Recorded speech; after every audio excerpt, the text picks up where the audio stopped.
Naswadi SB Solanki વિદ્યા મંદિરમાં યોગ દિવસની ઉજવણી કરવામાં આવી, જેમાં તાલુકા પંચાયતના સત્તાધીશો, તાલુકા પંચાયતના તમામ અધિકારીઓ અને શિક્ષકો, પોલીસ કર્મચારીઓ યોગ દિવસમાં ઉજવણીમાં હાજર રહ્યા હતા। જ્યારે તાલુકા વિકાસ અધિકારીના જણાવ્યા મુજબ યોગ કરવા સ્વાસ્થ્ય સારા છે। હરરોજ યોગ કરવાથી શરીરને અનેક ફાયદા થાય છે। દરેક યુવાનોને યોગ દિવસની ઉજવણી ઉત્સાહ સાથે ભાગ લેવો જોઈએ અને શરીરને તંદુરસ્ત રાખવા યુવા પેઢીએ યોગ હરરોજ કરવા જોઈએ। આજના આપણા 21મી જૂન 12મા વર્ષના જ્યારે વિશ્વ યોગ દિવસની આંતરરાષ્ટ્રીય યોગ દિવસની ઉજવણી થવા જઈ રહી છે, ત્યારે આજે તમામ જગ્યાઓ પર ખૂબ બહોળા પ્રમાણમાં અને મોટા પ્રમાણમાં આ કાર્યક્રમનું આયોજન છે।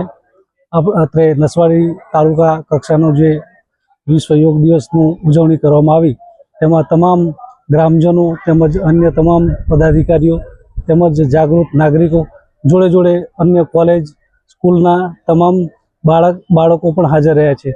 તો આ પ્રસંગે તમામ યોગ પ્રત્યે ખાસ જાગૃતિ આવે।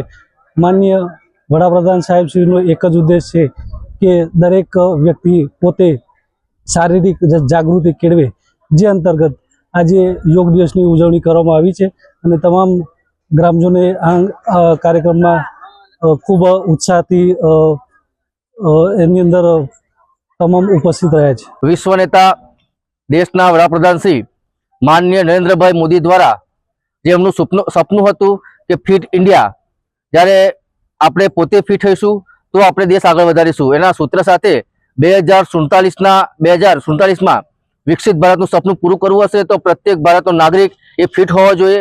એ અંતર્ગત 12મા આંતરરાષ્ટ્રીય યોગ દિવસ નિમિત્તે આજ રોજ નસવાડી ખાતે એસબી સોલંકી વિદ્યા મંદિરના પટાંગણમાં સૌ પદાધિકારીઓ, ભારતીય જનતા પાર્ટીના હોદ્દેદારશ્રીઓ તથા સહકારી તંત્ર દ્વારા તથા સ્કૂલના બાળકો અને શિક્ષકગણ દ્વારા આજ રોજ વિશ્વ યોગ દિવસ નિમિત્તે આયોજન નસવાડી તાલુકા સૌ નાગરિકો મળીને આ વિશ્વ યોગ દિવસમાં ભાગ લીધો।